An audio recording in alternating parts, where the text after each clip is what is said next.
कई बार Pakistan cricket board में तबाही कर चुके हैं। ये नहीं कि पहली दफा, तो ये तबाही जो कर चुका है यूनुस, सकलैन, मुश्ताक, मिसबा का देख लें, जैसे इमरान खान आया है वहाँ तबाही हुई। और उसका तो देखें नियरिंग 40 और उसके बाद उसकी परफॉर्मेंस भी नहीं, उसके मुकाबले में कि आपका जो रिजवान है 10 गुना बेहतर प्लेयर और विकेट कीपर है, तो आप उसको कैसे रिप्लेस कर सकते। नापसंदीदा दोस्त इमरान खान थे।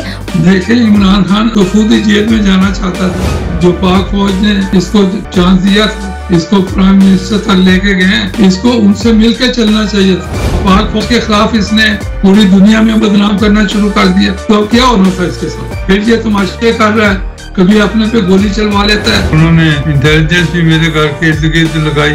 अभी नकवी साहब लंदन आए थे तो मैंने कि ये मेरे मामलात हैं, उन्होंने कहा मैं पाकिस्तान जाके कुछ करता हूँ, लेकिन कुछ नहीं। ना इस चीफ एग्जीक्यूटिव है, उसको कई लेटर लिखे हैं, जवाब ही नहीं देते। दुनिया में कोई ऐसा बॉलर नहीं कि जो नया game in swing out swing पहले से शुरू कर दे। वुमेन T20 वर्ल्ड कप के हवाले से तो रोजाना कोई कोच चेंज हो रहा है, कोई टीम बदल रही है। यंग ब्लड चाहिए आपको, औलादे पैदा कर रही है, जो हो रहा है। आपको यंग ब्लड चाहिए, फास्टर लोग चाहिए।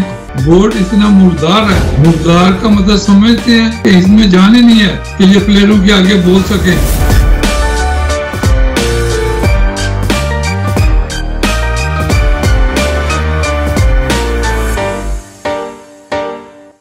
Hello everyone, you are watching front foot podcast. I am your host Rufal. नज़र आज के पॉडकास्ट में हमने जिस शख्सियत को बुलाया है, पाकिस्तान के लेजेंडरी स्टार क्रिकेटर जो कि फास्ट बॉलिंग में मौजूद रहे हैं, स्विंग के। जी जनाब, बिल्कुल आप ठीक समझे, मैं बात करूँ सरफराज नवाज साहब की। वेलकम करेंगे सर को, लेकिन इससे पहले आपने वीडियो को लाइक करना है, चैनल को सब्सक्राइब करना है, और आपको बताती चलूँ इस तरह आप डिजिटल खबरें की फैमिली का हिस्सा बन सकेंगे। वेलकम करेंगे सर, आपको बहुत शुक्रिया आपका। सबसे पहले ये जानना चाहेंगे कैसी तबीयत है आपकी, कैसी मिजाज है, और ये बताएं कि आप पाकिस्तान छोड़ के क्यों गए। मेहरबानी, थैंक यू। फाइन। पाकिस्तान छोड़ के मैं यहाँ आया हूँ। ये जो क्रिकेट बोर्ड में कुछ लोग ऐसे हैं और जुआ माफिया के जो लोग हैं, इन्होंने मुझे थ्रेट्स की थी कि जो केस मैंने किए हुए थे PCB पे और जुआ माफिया के खिलाफ, तो बंदूकों वाले बकायदा आए, फिर बच्चों को थ्रेट्स दी।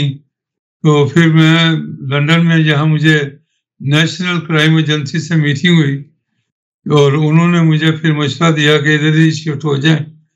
और फिर उन्होंने इंटेलिजेंस भी मेरे घर के इर्द गिर्द लगाई कि जो लोकल इंटेलिजेंस थी अपना पुलिस स्टेशन की।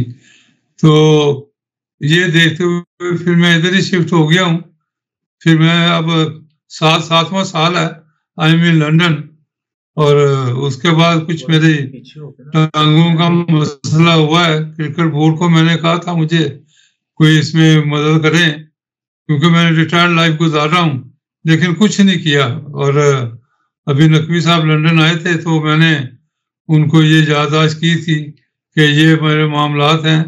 उन्होंने कहा मैं पाकिस्तान जाके कुछ करता हूँ, लेकिन कुछ नहीं। ना इस चीफ एग्जीक्यूटिव है, उसको कई लेटर लिखे हैं, जवाब ही नहीं देते। बस ये मैं हैरान हूँ कि ये किस चक्कर में पड़े हुए हैं। और उसके बाद टीम की परफॉर्मेंस भी देख जी, उस पर बात करते हैं बाद में। जी सर, बिल्कुल ठीक फरमाया आपने। सर सबसे पहले बात करते हैं वुमेन T20 वर्ल्ड कप के हवाले से। आपने भी मैच देखा होगा कि पाकिस्तान टीम जो है वो ऑस्ट्रेलिया से हार गई है, तो आप क्या समझते हैं कि क्या वजूहात रही जिसकी वजह से हमारी टीम पीछे रह गई? देखें, कोई सही सेटअप नहीं है, और रोजाना कोई कोच चेंज हो रहा है, कोई टीम बदल रही। उसके बाद फिर जो पाकिस्तान की कैप्टन थी, उनके वालिद साहब फौत हुए हैं, उन्होंने वो आखिरी मैच नहीं खेला। और काफी चीजें जो देखने वाली हैं कि टीम में जो चेंजेस भी किए हैं, निदा को कप्तानी से हटा दिया। और मेरा ख्याल है कि ये जो एक सिस्टम है, इनका वो जो विमेन टीम है, उनमें मेरा ख्याल है वो बड़े पुराने जो प्लेयर ही आ रहे हैं, उनको ही अभी रखा गया है, और उनकी उम्रें भी ज्यादा कुछ लगती हैं। तो ये कोई चेंजेस इनको करनी चाहिए थी, क्योंकि यंग ब्लड चाहिए आपको। लेकिन आपने उन्हीं बूढ़ों के साथ, जैसे कहते हैं, बूढ़े तो नहीं है, नानियां भी नहीं है, औलादे पैदा कर रही हैं, जो हो रहा है। तो आप तो इस तरह के फिर वो हालात बदल जाते हैं ना। आपको यंग ब्लड चाहिए, फास्टर लोग चाहिए, जी जी सर। अच्छा सर, दूसरी जानब मैं जानना चाहूँगी कि पाकिस्तानी टेस्ट कप्तान शान मसूद ने एक शर्मनाक रिकॉर्ड जो है अपने नाम किया है। पहले 6 टेस्ट मैचेस को वो हार गए हैं, तो इस हार पर आप क्या कहेंगे? देखिए, उन्होंने जो 150 किया है उससे पहले की बात करते हैं। अगर उसके पहले की बात करें तो उसके 50 भी नहीं था काफी देर से, और उसके बाद वो फिर आउट ऑफ फॉर्म में भी नजर आए, लेकिन सिफारिश की वजह से उसको लगाया है। खैर, उसने फिर परफॉर्मेंस तो अच्छी दी है जाती, लेकिन उसके बाद कप्तानी का तो आप देखें, उसको भी हम क्या अपना दोष देंगे। अब टीम ही बैठ जाए आपकी, उससे पहले आप देखें बांग्लादेश के खिलाफ देख लें कितनी पुअर परफॉर्मेंस, और उसके बाद मेरा ख्याल है कि जो चेयरमैन साहब हैं अपना नकवी साहब, वो मेरा ख्याल है कि कंस्ट्रक्शन के पीछे पड़े हुए हैं कि हमारी कंस्ट्रक्शन हो जाए, और उसमें जो 12-13 अरब रुपए का अपना वो प्रोजेक्ट चल रहे हैं, उनमें मेरा ख्याल है ज्यादा इंटरेस्ट है टीम में। टीम का तो खैर उनको हम क्या कहें कि उनका तो टीम में तजर्बा भी नहीं है, क्रिकेट खेली भी नहीं, समझदारी भी नहीं। उसके बाद जो लोग लेके आते हैं वो जुआ ग्रुप के हम लोग हैं, उनको बार बार ले आते हैं। तो जुआ ग्रुप के आप लोग ले आएंगे, उसके बाद फिर साथ ही वो कई बार पाकिस्तान क्रिकेट बोर्ड में अपना तबाही कर चुके हैं। ये नहीं कि पहली दफा उनको लेके आए हैं, तो ये तबाही जो कर चुका है। अब यूनस की बात कर लें, वकास यूनस, वो 3-4 मरतबा टीम के साथ लगा है और तबाही। सकलैन मुश्ताक 3 साल हेड कोच रहा है, तबाही। एक स्पिनर उसने पैदा नहीं किया। उसके बाद मिसबा का देख लें, जैसे इमरान खान आया, मिसबा उल हक फौरी तौर पे तमाम जिम्मेदारियां उसके दी 3 साल के लिए, वहां तबाही हुई। तो ये जो तबाही हमने उनको फिर दोबारा ले आए हैं, तो क्या एक्सपेक्ट करेंगे? जो सामने चीजें चल रही हैं वही होनी है, उससे अब वर्ष होने वाली है आइंदा। जी मुदस्सिर नज़ीर साहब ने टेस्ट मैच हारने की जो रीज़न है उन्होंने शाहीन और नसीम की नाकिस बॉलिंग को करार दिया है, आप क्या फरमाएंगे? देखें, 3 तेज बॉलर खिलाए हैं, जहां इंग्लैंड ने 4 तेज बॉलर, दो स्पिनर है उनके पास। इनके पास एक लेफ्ट आर्म स्पिनर, वो भी अनफिट हो गया है, और उसके साथ फिर ये पार्ट टाइम पे इतवार करते हैं। सलमान को ऑफ स्पिनर लिया हुआ है, वो तो एज ए बैट्समैन ठीक है, लेकिन जो रेगुलर स्पिनर है वो भी नहीं है। फिर जो पिच है, इन्होंने कहा था बाहर से क्रिएटर बुलाए हुए हैं कि वो पिच बनाएंगे। अब ये जो तमाशे में देख रहा हूँ कि बाहर से कभी इंग्लैंड, कभी ऑस्ट्रेलिया, साउथ अफ्रीका, इधर से वो कोचिज आ रहे हैं, उनके फिर तमाम प्लेयर बाहर से रखे हुए हैं जो कोचिज और टीम के साथ ट्रेनर हैं। तो आपको पाकिस्तान की पीछे पाकिस्तान के क्रिकेटर ज्यादा समझते हैं। यहाँ का मौसम है, यहाँ का साल से क्रिकेटर वो एम्प्लॉय हैं, आप उनको इस्तेमाल करें। तो इस तरह की ये जो हमने मामले देखे हैं, ये मेरा ख्याल है जो पीसीबी में ऑफिशियल हैं वो भी नॉन क्रिकेटर हैं। एक दफा मैं सुन रहा था चैनल के ऊपर, अपना टीवी के ऊपर, और नेशनल पार्लियामेंट से, सेनेट से लोग तबसरा कर रहे थे कि तमाम ऑफिशियल जो हैं नॉन क्रिकेटर हैं। तो अब आप क्या करेंगे? और जो ऑफिशियल बाहर से लाए हैं वो भी नॉन क्रिकेटर हैं। दूसरे जो मैंने गनाए हैं वो उन्होंने तबाही पहले की हुई है, और उनको ये नकवी साहब फिर दोबारा ले आए हैं। तो मैं ये कहूँगा कि आपके पास दूसरे लोग हैं जिन्होंने अच्छी परफॉर्मेंस दी है। उसके बाद फिर ये जो मैं ये कहूँगा कि बहुत बड़ा एक खतरनाक काम किया है, जिन्होंने भी ये मशवरा दिया है, ये जो 5 टीमों का कंपटीशन कराया है। अब आप देखें, अकल की बात देख लें यहाँ पे कि आपके 7 टेस्ट मैचेस हो रहे हैं, इंग्लैंड की टीम ने आना है, शेड्यूल फिक्स है, और आप वहां पे ओडीआई करवा रहे हैं, और 5 टीमों के ओडीआई के मैच करा रहे हैं।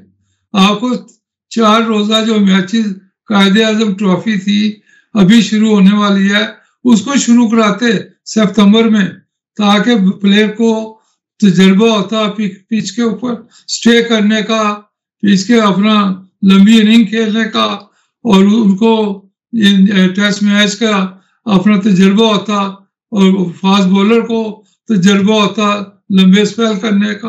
तो ये तो चीजें की नहीं, तो ये सारी चीजें मिलके एक डिजास्टर जो हुआ है आपके सामने आ गया, 800 रन का जो इतना बड़ा टारगेट, और पाकिस्तान ने भी 500 550 स्कोर किया है, लेकिन उसके मुकाबले में फिर दूसरी इनिंग में तबाही। ऐसे ही दूसरी इनिंग में बांग्लादेश के साथ भी इन्होंने लीड लेके फिर मैच आ गए। जी दुरुस्त। अच्छा सर, फरमाइएगा कि पीसीबी ने एक सिलेक्शन कमेटी बनाई है और उसमें अलीम डार साहब भी हैं, तो क्या समझते हैं कि जो कमेटी है इसके फ्यूचर में क्या रिजल्ट्स आएंगे? बाजी ये तो आई वॉच करने वाली बात है। आकब जुबैर को रखना था, शुरू से रखते, he was one of the best person for the team, और पाकिस्तान टीम का हेड कोच भी रहा है, और पाकिस्तान टीम के तमाम प्लेयरों को वो पर्सनली जानता भी है, परफॉर्मेंस वाइज भी जानता है। अलीम डार की बात कर लें तो एज ए गुड अंपायर, पूरी आईसीसी का एक रिकॉर्ड होल्डर अंपायर, और उसको भी अब एयर एंड टेल्स का, पिच का, हर चीज का इल्म है, क्योंकि वो मैच करता रहा है, और प्लेयरों के इन एंड आउट और उनकी वीकनेस से, उनकी बेहतर चीजें बॉलर की वो काफी समझता होगा। तो ये दो तो मैं कहूँगा ठीक है। उसके बाद जो बाकी इन्होंने जो रखी हैं, अजहर खान, वो जी अजहर अली है, वो भी अपना नया है, तो उसके साथ दो और हैं, एक और रख लिया अपना चीमा साहब की जरूरत क्या थी, और एक कराची के जो साहब हैं वो तो बस यस दूर। और अभी आपने देखा है कि एक सीनियर प्लेयर ने अपना रिजाइन किया है इसी वजह से कि उसके कोई सुनता नहीं था, यही सुनने में आया। यूसुफ की बात कर रहा हूँ। तो ये मैं कहूँगा कि जो इस तरह की चीजें चल रही हैं, तो समझ नहीं आ रही अपना, मेरा ख्याल है पीसीबी के ऑफिशियल को कि करना क्या है, कैसे टीम को चलाना है, कैसे आगे लेके जाना है, क्या चेंजेस करनी है, कौन से स्पिनर लाने हैं। ये मेरा ख्याल है कि उसके बाद मैं कहूँगा कि जो टेक्निकल लोग हैं वो भी नहीं आ रहे, और पीसीबी पिछले 5-10 साल से वही लोग चल रहे हैं जो तबाही की तरफ लेके गए हुए हैं और मजीद तबाही की तरफ ले जा रहे हैं। उनको देखें सीईओ का क्या काम है कि ये क्यों ना बताए चेयरमैन को कि पिछले क्या चीजें थी, कौन थे, क्या रखना था, क्या नहीं किया गया। उसके बाद बाकी जो नदीम खान का देख लें, उसने तबाही की रमीज राजा के जमाने में, और उसके बाद उसको फारिग कर दिया।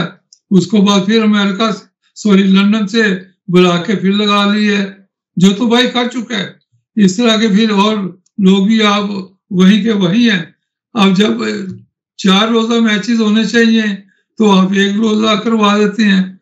और इसी तरह वर्ल्ड कप जब था इंडिया के अंदर पाकिस्तान खेला, उस वक्त भी आपको अपना 1 रोजा मैचेस करवाने चाहिए थे।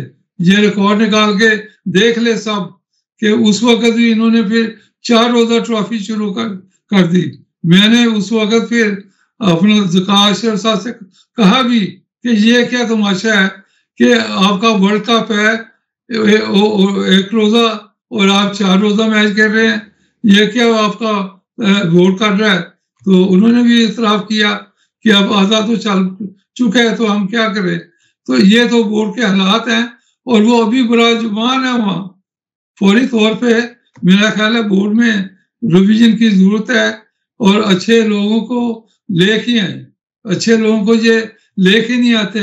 अब जुआ ग्रुप को, और ये साबित हो चुके, जो जस्टिस क्यूम मरहूम के जमाने की इंक्वायरी कमेटी, उसके बाद अपना चीफ जस्टिस जो एक थे अपना, उनके जमाने की कमेटी के जुआ, ये तमाम जुआ ग्रुप के, इनके वो साबित हो चुका है। उनको फिर वे लेके आ गए जो भी मैंने नाम गिनाए हैं। तो इस तरह ये मेरा मतलब है या तो जुआ करवा लें, खुल के बता दें दुनिया को कि हम जुआ कराना है, माल जीतना है, या फिर इनको फारिग करें। इनको जो जस्टिस कयूम ने कहा था कि क्रिकेट की बोर्ड की दीवारों से भी दूर रखें, लेकिन वो दीवारों के अंदर गया, बोर्ड के दफ्तर में बैठे हुए हैं चेयरमैन के सामने।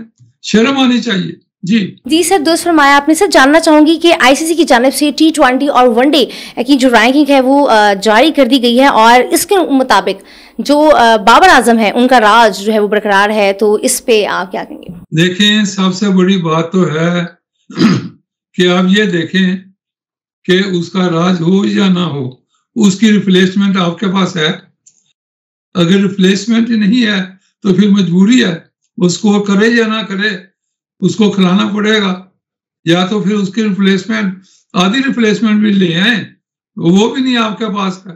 तो ये अब उसको तो कप्तानी से एक आपने हटाया है क्योंकि ग्रुपबाजी थी।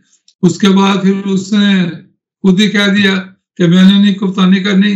बहरहाल नए कप्तान आ गए हैं, तो अब वो उसको वैसे स्कोर तो करना चाहिए, लेकिन अब मिडिल ऑर्डर भी उसका, और आपके ये जो बाबर साहब भी फेल हो रहे हैं। पिछले काफी मैचों में इनकी कोई परफॉर्मेंस ऐसी अच्छी नहीं है कि आप उसको टीम में रेगुलर खिलाएं, लेकिन फिर उसके पाए का बैट्समैन भी तो आपके पास नहीं नजर आ रहा ना। और टीम में हो या टीम के बाहर भी आप देखें जितने मैचेस हुए हैं, अब आप प्लेयर लाएंगे कहां से? आपने तो एक रोजा मैचेस कराए हुए हैं, 4 रोजा करवाए होते तो उसमें कोई परफॉर्मेंस की होती, किसी ने लंबी इनिंग खेली, 100-200 स्कोर किया होता तो आप फिर कंसीडर कर सकते, लेकिन आपके पास चॉइस नहीं है। इन्हीं के साथ गुजारा करेंगे जो भी है। जी सर। अच्छा सर, बताइएगा कि सरफराज अहमद हैं जो है, उनकी जो इंसल्ट की गई सोशल मीडिया पर, कहा जा रहा है कि उनका ताल्लुक जो था वो कराची से था, दैट्स वाई उनको इतनी इंसल्ट जो है वो फेस करना पड़ी है। तो हम चाहेंगे कि आप उनके सीनियर हैं, आपने एक तजुर्बा रखते हैं इस फील्ड में, आप बताइएगा कि अंदर की खबर क्या है? बैडवाइज की वजह तो देखें, एक तो मैं कहूँगा कि प्लेयरों के ऊपर ये जो बोझ डाला गया है कि इनकी फिटनेस देखनी है, इनके ट्रायल लेने हैं। अभी किसी की फिटनेस की वजह से पहले टेस्ट से टीम से बाहर कर दिया। भाई इनको अकल ही नहीं है कि स्पिनर की फिटनेस और है, बैट्समैन की फिटनेस और है, फास्ट बॉलर की फिटनेस मुख्तलिफ। तो ये फिटनेस किस चीज से देखना चाहते हैं? एक ही वो खोते को एक ही तरह लेके जाना है, वैसे तो नहीं होता। घोड़ा, खोता, खच्चर, इस तरह के ये सारी टीमें भी होती हैं कि स्पिनर, जैसे मैंने कहा, फास्ट बॉलर, बैट्समैन, हर एक की मुख्तलिफ ट्रेनिंग है। तो आप उसको क्या कर रहे हैं? अभी मैं फिर देख रहा था 2 दिन पहले के फिटनेस ट्रायल होंगे, ये होगा, ऐसे तमाशा बनाया हुआ है। और फिर गोरों में ये कोच लेके आए हैं, रेड और वाइट बॉल, ये एक और तमाशा लगा दिया। और भाई वाइट बॉल और रेड बॉल प्लेयर तो आपके वही हैं 8-9, 2-3 प्लेयर ही बदले हैं ना।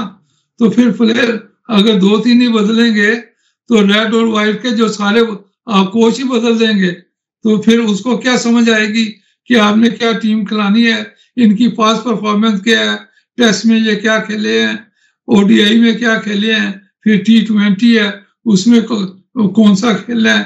तो ये सारा मैं कहूँगा एक ऐसे खिलेड़ा खिलेड़ दिया कि ये समझ ही ना आए कि न कोचों को आए न प्लेयरों को समझ आए कि हमारा कौन सा कोच है, न चेयरमैन को समझने दे रहे हैं कि चेयरमैन के क्या करना है क्या नहीं करना है।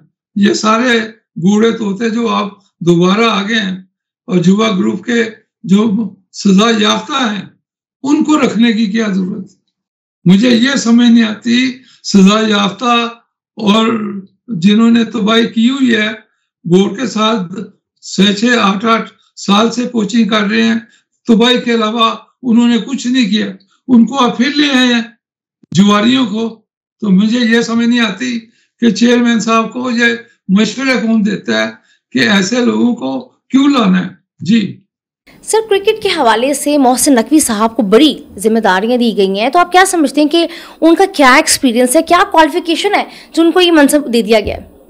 नहीं, जब इनको लगाया था तो और जब इन्होंने इलेक्शन लड़के चेयरमैन बने हैं उस वक्त तो एक ही जॉब था ना, क्योंकि पंजाब से जो आए थे चीफ मिनिस्टर एक्टिंग, और उसके बाद ये जॉब लिया है, और उस वक्त तो फिर बाद में ये लगे हैं अपना इंटीरियर मिनिस्टर। तो ये कोई बात नहीं, लग जाना तो दो की क्या बात है। अब ज़कात शरीफ साहब आर्मी के अंदर लेफ्टिनेंट जनरल थे और वो चेयरमैन क्रिकेट बोर्ड भी थे। उसके बाद फिर जितने भी लोग आए हैं चेयरमैन वापडा रहे हैं और क्रिकेट बोर्ड के चेयरमैन रहे हैं। इस तरह कोई भी ऐसा नहीं रहा कि जो एक आध दो होंगे, लेकिन बाकी तमाम कोई फेडरल सेक्रेटरी रहा है और चेयरमैन क्रिकेट बोर्ड है, तो इसमें कोई बात नहीं है। बात यह है कि उसको गाइड सही नहीं किया जा रहा चेयरमैन को। चेयरमैन इनके हाथों में खेल रहे हैं और चेयरमैन ने जो 5-6 आदमी अपने मनपसंद के लाए हैं वो नहीं लाने चाहिए थे।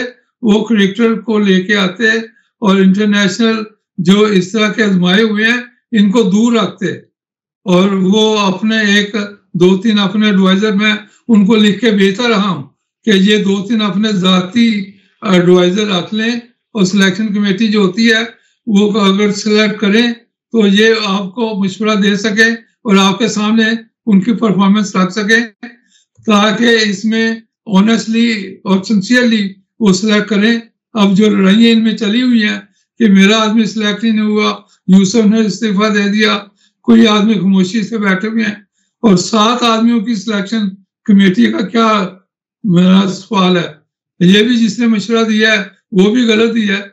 देखें 3 या 4 आदमी सिलेक्टर कमेटी सिलेक्शन होती है, एक चेयरमैन होता है और बाकी 3 जो दूसरे हैं। तो यहाँ कोई चेयरमैन ही नहीं, 7 ही चेयरमैन और 7 ही मेंबर।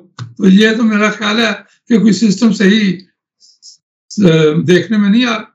इस वजह से मैं कहूँगा कि ये डिजास्टर जो हो रहा है क्योंकि कोई रुख ही नहीं है ना। कोई चेयरमैन होता है जो आंसरेबल होता है अपना चेयरमैन क्रिकेट बोर्ड को, तो इसमें तो कोई आंसरेबल ही नहीं है।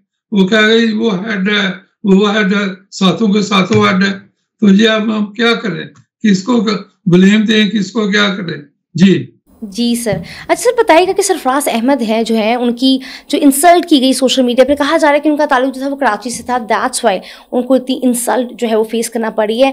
तो हम चाहेंगे कि आप उनकी सीनियर हैं, आपने एक तजुर्बा रखते हैं इस फील्ड में, आप बताइएगा कि अंदर की खबर क्या है? बस ठीक है, यही आपने जो बात बता दी है, सच्ची बात तो यही लगती है कि कराची की जो प्रेस है वो बड़ी खतरनाक है, और वो प्रेस अगर खिलाफ हो जाए तो फिर आप अपना सोशल मीडिया पे तो बचाना मुश्किल होगा। इसलिए मुंह बंद करने के लिए कराची के जो जर्नलिस्ट हैं या लोग हैं, क्रिटिक्स हैं, तो ये सारा काम किया है जो आपने अभी बता दिया है।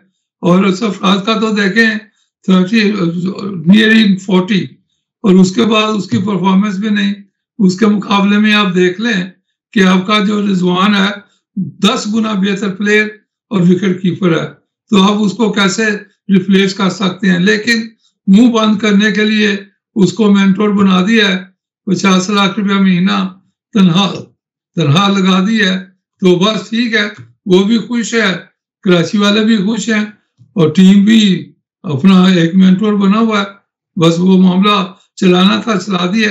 जी सर, रिसेंटली हमने देखा कि मोइन खान ने T20 में शाहीन अफरीदी को बाहर निकालकर बाबर आजम को दोबारा से कप्तानी की जानिब जो है वो रख दिया। तो आप अपने तजुर्बे से बताएं कि ये फैसला कैसा है? देखिए, मेरे ख्याल में तो इन दोनों को नहीं बनाना चाहिए। बाबर आजम अपनी बैटिंग पे तवज्जो दें, उसकी परफॉर्मेंस आप खुद ही डिस्कस कर चुकी हैं कि बड़ी पुअर हो गई है, और उसके बाद शाहीन अफरीदी भी उसकी बॉलिंग का जो स्टैंडर्ड है अब वो नहीं रहा कि जैसे वो इन स्विंगिंग यॉर्कर करवाते थे और शुरू में 2-3 विकेटें इस तरह मुश्किल पड़ जाती थी। बैट्समैनों को जितना मर्जी पाए का बैट्समैन हो उसको मुश्किल ही रहती थी। तो ये अब वो चीजें देखने में नहीं आई। उसके बाद उसकी फिर पेस भी कम हो गया जबकि वो इंजर्ड हुआ है, उसके बाद उसको भी अपना तवज्जो देनी पड़ेगी, वरना तो टीम से ड्रॉप भी हो सकता है, क्योंकि आपके पास काफी बॉलर, फास्ट बॉलर आ रहे हैं भी। तो ये चीजें तो दो है। मेरे ख्याल में Rizwan is the only choice इस वक्त मेरे ख्याल में, तो उसको बनाना चाहिए तीनों फॉर्मेट का कैप्टन। और वो एक तो मैं देखता हूँ कि ड्यूरिंग द मैचेस वो कैप्टन जो भी है उसको भी बताता रहता है, फील्ड प्लेसिंग भी चेंज करता रहता है खुद ही।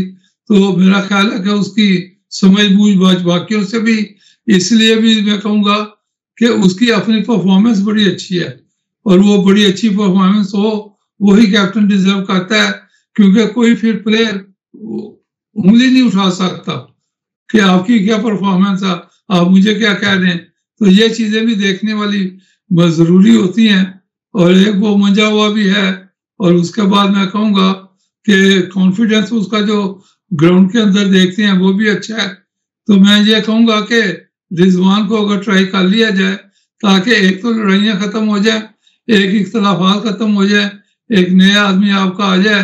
अभी मैं ये सुन रहा था कि कोई कह रहा था कि आगा को कैप्टन बनाना है। भाई आगा अभी नया आया है, 2 मैचों में अगर परफॉर्मेंस कर दी है तो दैट डजंट मैटर कि उसको आप अभी एकदम जिम्मेदारी दे दें।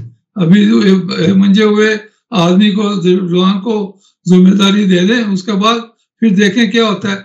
अभी तो आपकी टीम ही सेट नहीं, टीम की मिडिल ऑर्डर या दूसरे लोग अभी पूरी तरह सेट नहीं हुए। परफॉर्मेंस तो उनकी एक इनिंग में होती है, दूसरी इनिंग में नहीं होती। कंसिस्टेंसी जो है ना, उसका होना बड़ा जरूरी है। कंसिस्टेंसी ना तो आपकी बैटिंग में है, ना आपकी बॉलिंग में है। फील्डिंग आपकी इतनी बुरी नहीं है, बहरहाल कैच छोड़ते हैं वो तमाम टीमें छोड़ती हैं, तो उसमें मैं ये नहीं कहूँगा। लेकिन असल में ये जो तमाशे बनाए हुए हैं कि जी इनकी फिजिकल कंडीशन नहीं है, वो नहीं है, ये नहीं है, तो मैंने एक चार्ट बना के चेयरमैन साहब को भेजा हुआ है कि फास्ट बॉलर की फिटनेस क्या है, किस तरह इसको करवानी चाहिए। उसको रोजाना 1 से 1.5 घंटा बॉलिंग फुल रन अप से करवाएं, और उसके बाद आधे पौने घंटे का रेस्ट दे के फिर आधा पौना घंटा बॉलिंग करवाएं, ताकि जैसे ये मैच में बॉलिंग करते हैं और दोबारा आते हैं, ये देखें कि इनके दोबारा आने में रिफ्लेक्स लो तो नहीं होगा, इनकी टांगें काम कर रही हैं।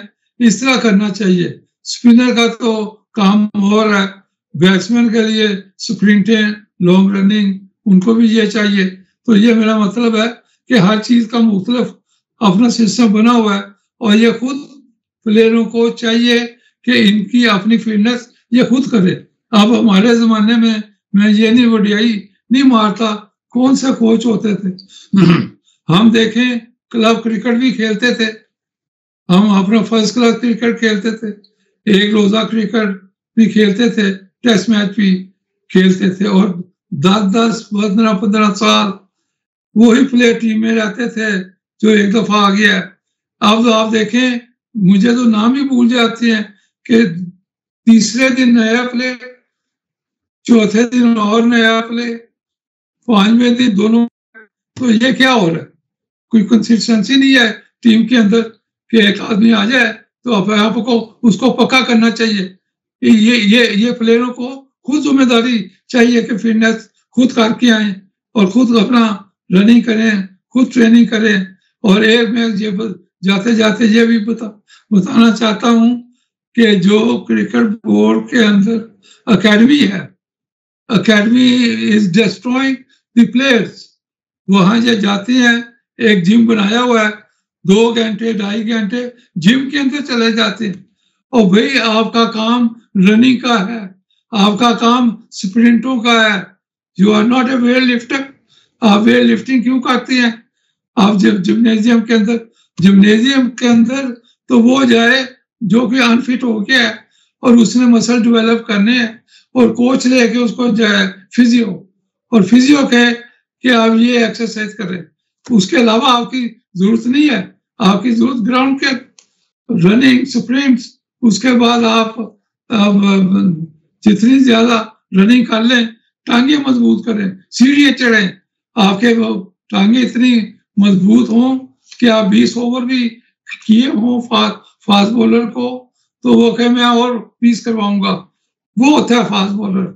हमारे तो बस जुबानें निकली हुई है, एक ओवर करते हैं, वो पानी लेके बाहर खड़ा होता है, कोई केले लेके बाहर ग्राउंड पे खड़ा है, वो खा रहे हैं, पी रहे हैं पानी।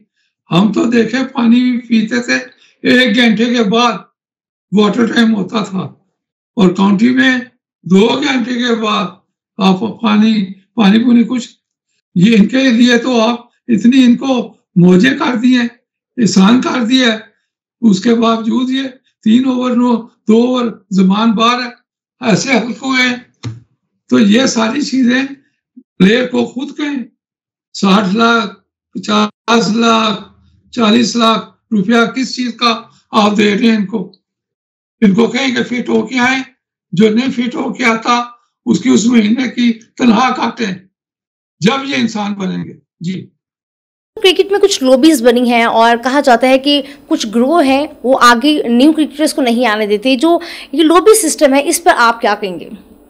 नहीं, ये देखें, ये तो ये ज़का अशरफ के ज़माने में जो ये मामला चला था आपके सामने है कि ये मिसबाह हक ने और तला ने एक जो ग्रुप बनाया हुआ था, ये उसी ग्रुप में थे या बाहर थे, जो भी था, वो प्लेयरों को उन्होंने रखा हुआ था कि आप हमारे साथ साइन कर लें, 30% या जितना परसेंट उनको देना अपनी सैलरी से वो लेंगे, और आपको मेक श्योर कि आप टीम के अंदर रहेंगे और टीम के साथ भी जाएंगे, खेलेंगे भी।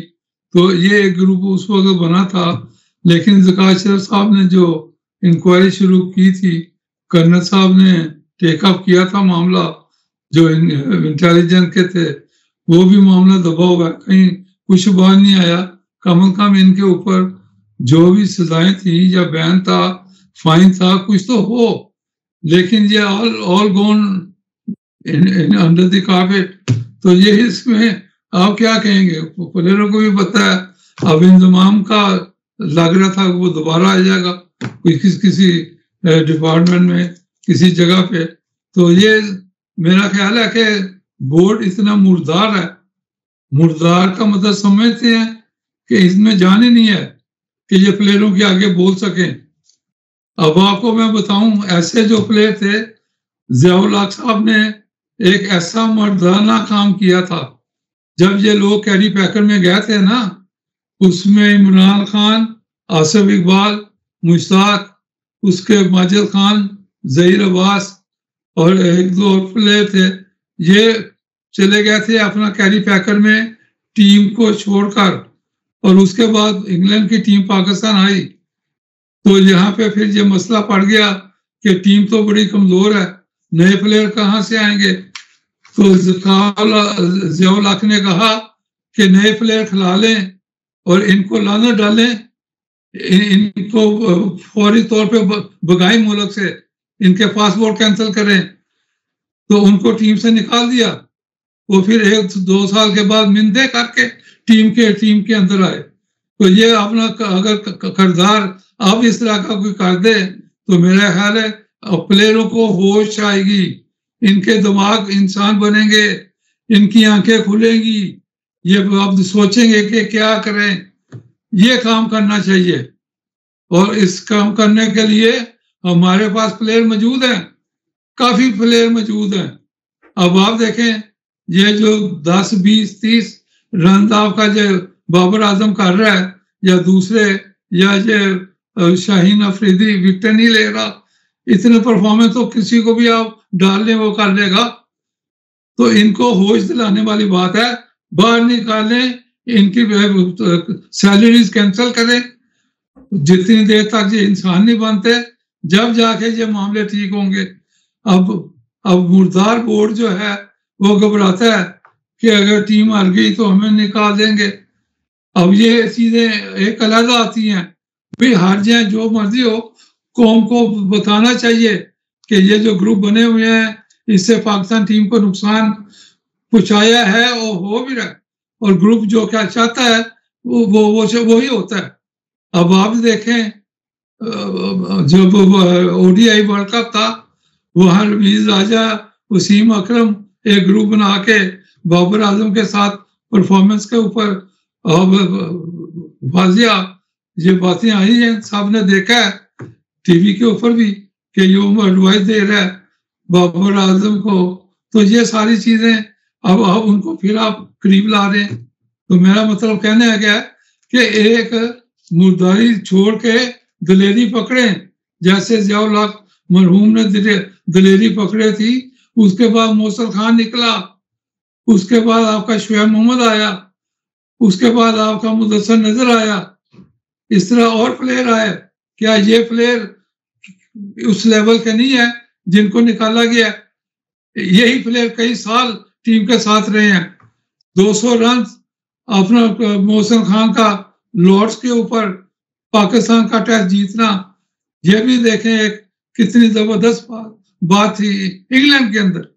तो मैं ये कहूंगा कि दलेरी करें और इन प्लेयरों को फारिग करें जो ग्रुपबाजी करते हैं। फौरी तौर पर जब जाके इंसान बनेंगे और पाकिस्तान टीम फ्यूचर के लिए बेहतर होगी, परफॉर्मेंस अच्छी दे सकेगी, उसकी फिटनेस इनके ऊपर जिम्मेदारी डालें कि फिटनेस लेके आए।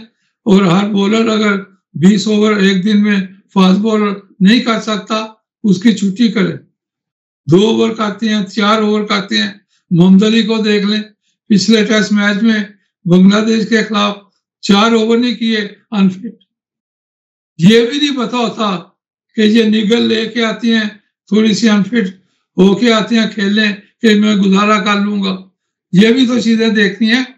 अगर ऐसा भी करे उसके ऊपर भी फाइन करे, 2-4 साल की पाबंदी लगाएं, तब ये इंसान बनेंगे कि मैच से पहले 100% बता दें कि मुझे ये दर्द है, मुझे ये निगल है, मैं पता नहीं सर्वाइव करूंगा, तो मुझे ये है, ये क्लियर बताना चाहिए।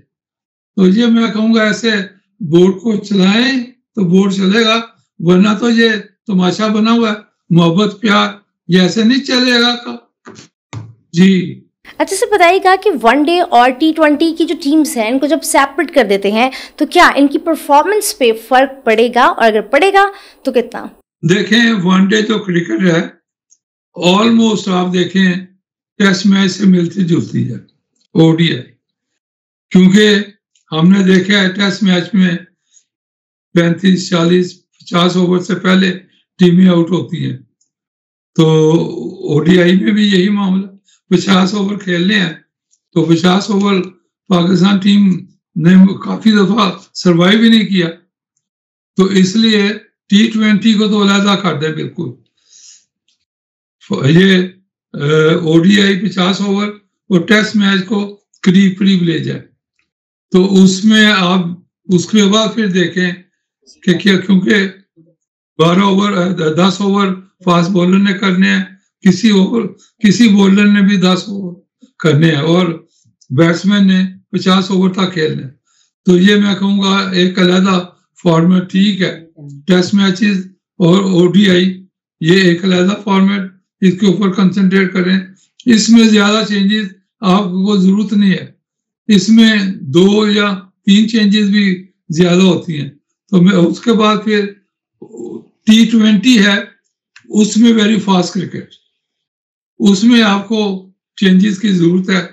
मिडिल ऑर्डर आपका क्या है, टॉप ऑर्डर क्या है, उसमें फिर फास्ट बॉलिंग में डाइंग आज जो होते हैं, आखिर में जो ओवर करने वाले हैं वो कौन से बॉलर हैं, वो भी स्पेशलिस्ट होने चाहिए। नया गेंद जो करने वाले वो एक्यूरेट होने चाहिए। ये सारी चीजें देख के आपको चलना पड़ेगा। और इस तरह प्लेयरों को भी सीखना अपने आप चाहिए कि मैंने अंडर द कंडीशन बैट्समैन को रीड करे, उसके बाद पिच को रीड करे, उसके बाद ये देखें बैट्समैन टांग की तरफ है, ऑफ की तरफ है, मैंने ज्यादा फील्डिंग, और उस वक्त ऑन द डे गेंद की मूवमेंट क्या है, जो उनकी बॉलिंग है, उनका रन अप लेंथ ठीक है, उसके बाद आउट स्विंग है, इन स्विंग है ऑन द डे। क्योंकि ये जरूरी नहीं कि हर रोज आप अगर आउट स्विंग करते हैं तो हर रोज आउट स्विंग हो। अंडर द कंडीशन हवा का भी बड़ा फर्क पड़ जाता है। और अब एंड जो चेंज करती है उसका भी फर्क होता है। ये सारा मैं कहूँगा कि तजर्बे से भी आता है। उसके बाद फिर घबराने की जरूरत नहीं होती। उस वक्त बॉलर को सीखना चाहिए कि मेरा जो मामला चल रहा है मैं इसी को डेवलप करूं। अगर आउट स्विंग चल रही है उसको डेवलप, उस ये ना करे कि इन स्विंग भी करूं आउट स्विंग भी करूं, उससे आपकी लाइन बिल्कुल ऑफ हो जाएगी, आपको मार पड़ेगी। देखें दुनिया में कोई ऐसा बॉलर नहीं कि जो नया गेंद इन स्विंग आउट स्विंग पहले से शुरू कर दे और अपने आप को इतना करे कि मैं ये भी कर लूं, कभी नहीं हुआ। ये गेंद जब थोड़ा पुराना हो जाता है फिर थोड़ा आप शाइन के इस्तेमाल से उसको मूवमेंट थोड़ी करते हैं और अपने आप को क्रीज का इस्तेमाल करते हैं, फिर अपना बैट्समैन को देखते हैं, हवा देखते हैं, कई चीजें कंडीशन। ये तो आपको सिखाने वाले जो कोई हों। जब मैं कोच करता था ना और जब वर्ल्ड कप में टीम गई है इंग्लैंड, दुनिया में पाकिस्तान टीम की तारीफ कि ये कैसे पाकिस्तान के बॉलर आ गए। और उस वक्त आप देखें पाकिस्तान ने जो बांग्लादेश के खिलाफ मैच हारे हैं, मैंने पाकिस्तान एम्बेसी में हाई कमीशन से लेके फर्स्ट सेक्रेटरी तक वाज़ेह किया कि ये जुआ हो गया इंडिया के खिलाफ भी और बांग्लादेश के खिलाफ भी।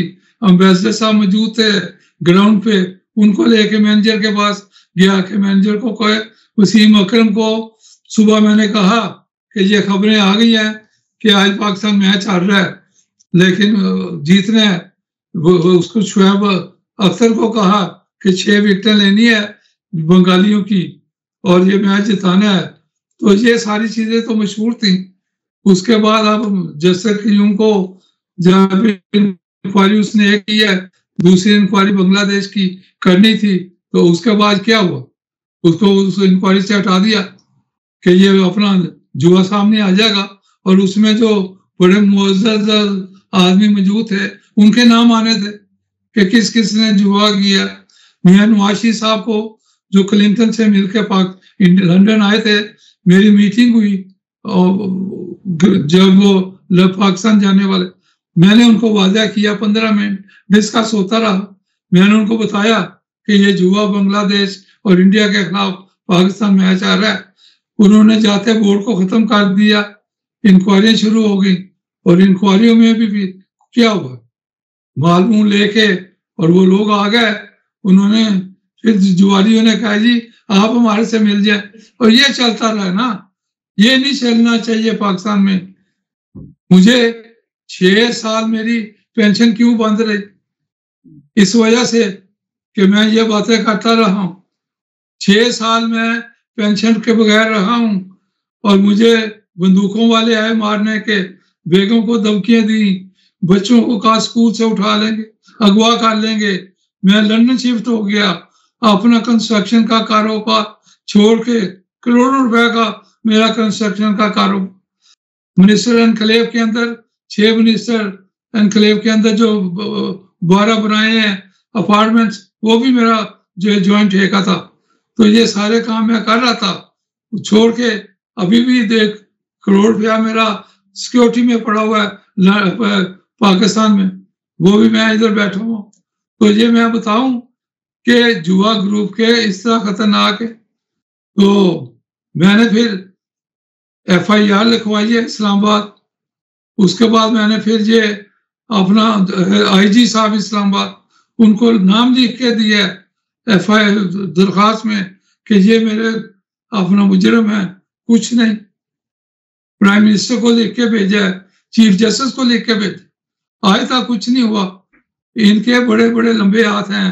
हंसी कॉलोनिया का देख ले, हंसी कॉलोनिया जहाज उड़ा दिया, कैडबरी कट इनटू पीसेस, लाश नहीं पहचानी गई। ये जुआ ग्रुप का एक्शन है। तो मैं तो फिर नेशनल क्राइम एजेंसी की मशवरे के साथ लंदन बच्चों को लेके शिफ्ट हो गया और रिटायर्ड लाइफ गुजार रहा हूँ। अल्लाह का शुक्र है, आई एम हैप्पी। आमीन जी। अच्छा सर बताइएगा कि सिलेक्टर्स कोचेस के हवाले से सिलेक्शन की गई है, ये जो सिलेक्शन की गई है कि मेरिट पे की गई है या फेवरेटिज्म है? देखिए वाज़ेह बात है मोहम्मद यूसुफ ने क्यों इस्तीफा दिया, और उसने वादा भी किया था कि मैं जो चंद प्लेयर उसको खिलाना चाहता था, लेकिन इन्होंने नहीं खेलने दिया, तो उस वजह से इस्तीफा दिया। तो ये लाइकिंग डिसलाइकिंग तो चल ही रही है।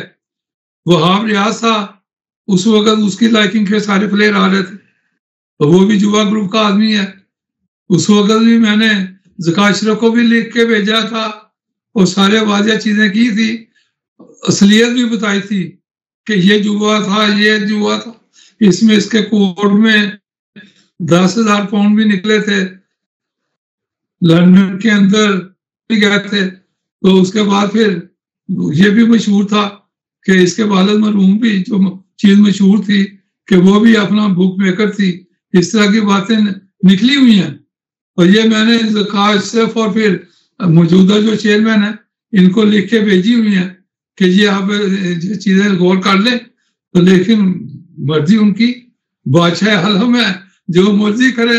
हम तो बताना है ना, ये चेयरमैन साहब को तो जो बोर्ड के लोग बैठे हुए हैं उनको बताना चाहिए पास्ट में क्या हुआ है, सीईओ को बताना चाहिए। सीईओ साहब तो खामोश हैं। वो भी सुनने में आया, ज़कात अशरफ साहब ने मुझे बताया है कि हम इसको निकालने लगे थे, लेकिन ये बेगम अपने को लेके मेरे बेटे के पास चला गया ज़कात अशरफ के, और वहां रोना धोना पकड़ दिया और कहा कि जो आप कहेंगे हाथ जोड़ के मैं वही करूंगा। तो फिर बेटे ने बाप को कहा कि इसको रख लो। तो ये हमारी शागिर्दी में आ गया। तो इस तरह तो बोर्ड चल रहा है। हालांकि ज़कात अशरफ ने मुझे कहा था लंदन में कि सबसे पहले 2 आदमियों ने तबाही किया है, तफज्जल रिजवी ने और उसके बाद सीईओ जो है मौजूदा उसने। इन दोनों को मैंने आते निकालना है। सीईओ वो तफज्जल को तो निकाल। तो इसका मैंने जब पूछा कि ये तो अभी बैठा हुआ है लंदन में, जब मैं अपनी पेंशन लेने गया तो मैं कहा ये तो बैठा हुआ है, कहता है ये मामला हुआ है, मैं क्या करूं, बेटा मेरा रो रहा है, तो अब मैं उसका रोना देखूं या इसका निकालना देखूं। मैं ये कहूंगा कि मेरिट पे काम होना चाहिए। क्रिकेट बोर्ड पे जितनी देर तक मेरिट पे नहीं होगा, और मुझे खबरें मेरे चेयरमैन काम कर रहे हैं, लेकिन उनको गाइड सही नहीं किया जा रहा। असल में तो भाई तो ये है ना कि उनको गाइड सही नहीं किया जा रहा। जो उन्होंने जो क्रिकेट में लोग ले आए हैं उनको क्रिकेट की बैक हिस्ट्री का नहीं पता। मैं बैक हिस्ट्री का लिख के भेजता उनको चेयरमैन साहब को कि ये चीजें हैं, इनके ऊपर गौर कर लें, तो उसके बाद जो भी करना है। लेकिन जो मौजूदा वहां एक दफा वो कहते हैं, ये वही बात मशहूर, वो कंबल वाली बात, वो जो रिच वाला कंबल चमड़ गया क्रिकेट बोर्ड में, वो चमड़े हुए हैं, वो इधर से जाओ उधर से जाओ, हर एक बात वही करता है। तो जो चेयरमैन है वो क्या करेगा जी। सर ये बताएं कि आप वतन वापस कब आ रहे हैं, और जो आपके नापसंदीदा दोस्त इमरान खान थे वो तो जेल में बंद है, तो इस पर आप क्या कहेंगे? देखिए, इमरान खान तो खुद ही जेल में जाना चाहता था। वो तो जब मैं क्रिकेट में उसका उस साल वो मानता रहा, उस वक्त मशवरे होते रहे हैं, डिस्कशनें होती रही हैं क्रिकेट के बारे। लेकिन अभी जो उसने हरकतें की हैं, एक तो देखें, मुल्क की जो दामन है पाक फौज जिंदाबाद, मैं कहूँगा पाक फौज की वजह से ही हमारा मुल्क चल रहा है। और मुल्क की जो मैं कहूँगा कि दुनिया के अंदर दाग है पाक फौज की यूनिटी। उसके बाद ये जो पाक फौज ने इसको चांस दिया था, इसको प्राइम मिनिस्टर तक लेके गए, इसको उनसे मिलकर चलना चाहिए था। और पाक फौज के मशवरों से मामला चले। इसने तो जो पाक फौज के खिलाफ इतनी खतरनाक बातें शुरू कर दी, पाक फौज के खिलाफ इसने जो उनकी पॉलिसीज हैं उनको कंडेम करना शुरू कर दिया, पूरी दुनिया में बदनाम करना शुरू कर दिया। तो अब क्या होना था इसके साथ? यही जो हुआ है इससे भी वर्ष होना था। फिर ये तमाशे कर रहा है, कभी अपने पे गोली चलवा लेता है, कभी कुछ कर लेता है, मुख्तलिफ बातें निकलती हैं। तो ये मैं कहूँगा कि ये इस तरह के तमाशे करने की जरूरत क्या थी। आप भी अगर ये इंसान बनना चाहता है, 9 मई का जो मामला है उसके ऊपर हमसे पाक फौज से माफी मांगे कि आइंदा मुझे गलत मशवरे दिए, मैं गलती पे था, मैं आई अपोलोजाइज, आई एम सॉरी, और मैं पाक फौज के और मुल्क के साथ मिलके चलूंगा। और जो अपोजिशन को ये समझता है हुकूमत के साथ मिलके चले, तो मेरा ख्याल है आइंदा के लिए 7 साल 3 साल गुजर जाते हैं, इंतजार करें दोबारा प्राइम मिनिस्टर बनने का। Okay, thank you so much, sir, for your time.